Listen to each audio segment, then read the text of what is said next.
2 Samuel chapter 12, Holman Christian Standard Bible. So the Lord sent Nathan to David. When he arrived, he said to him, There were two men in a certain city, one rich and the other poor. The rich man had a large number of cattle and sheep, but the poor man had nothing except one small ewe lamb that he had bought. He raised it, and it grew up, living with him and his children. It shared his meager food and drank from his cup. It slept in his arms, and it was like a daughter to him. Now when a traveler came to the rich man, but the rich man could not bring himself to take one of his own sheep or cattle to prepare for the traveler who had come behind him, who had come to him. Instead, he took the poor man's lamb and prepared it for his guest. David was infuriated with the man and said to Nathan, As the Lord lives, the man who did this deserves to die, because he has done this thing and shown no pity. He must pay for 4 lambs for that lamb. Nathan replied to David, You are the man. This is what the Lord God of Israel says. I anointed you king over Israel, and I delivered you from the hand of Saul. I gave you your master's house to you, and your master's wives into your arms. And I gave you the house of Israel and Judah. And if that was not enough, I would have given you even more.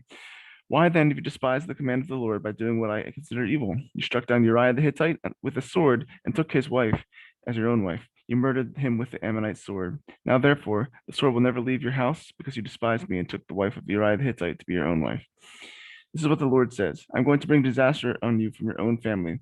I will take your wives and give them to another before your very eyes, and he will sleep with them publicly.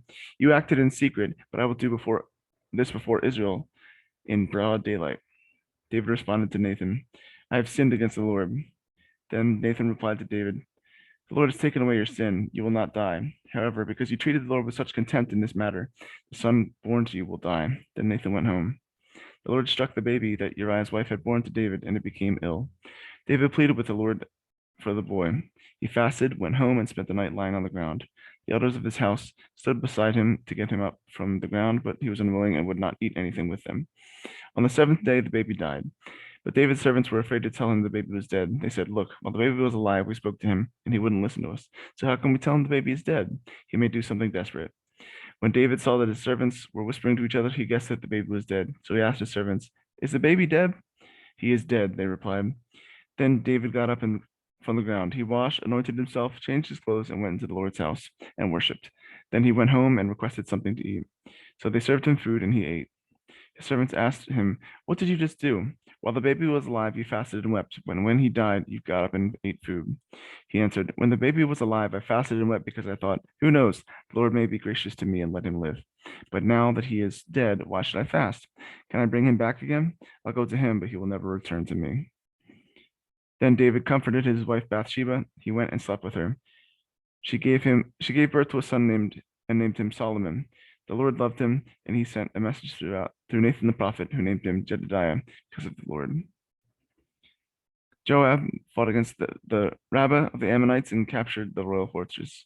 Then Joab sent a message to David to say, I have fought against Rabbah, and I have also captured the water supply. Now, therefore, assemble the rest of the troops, lay siege to the city, and capture it. Otherwise, I will be the one to capture the city, and it will be named after me. So David assembled all the troops and went to Rabbah. He fought against it and captured it. He took the crown from the head of the king, and it was placed on David's head. The crown weighed 75 pounds of gold, and it had a precious stone in it. In addition, David took away the large quantity of plunder from the city. He removed the people who were in the city and put them to work with saws, iron picks, iron axes, and to labor at brick making. He did the same to all the Ammonite cities. Then he and his troops returned to Jerusalem.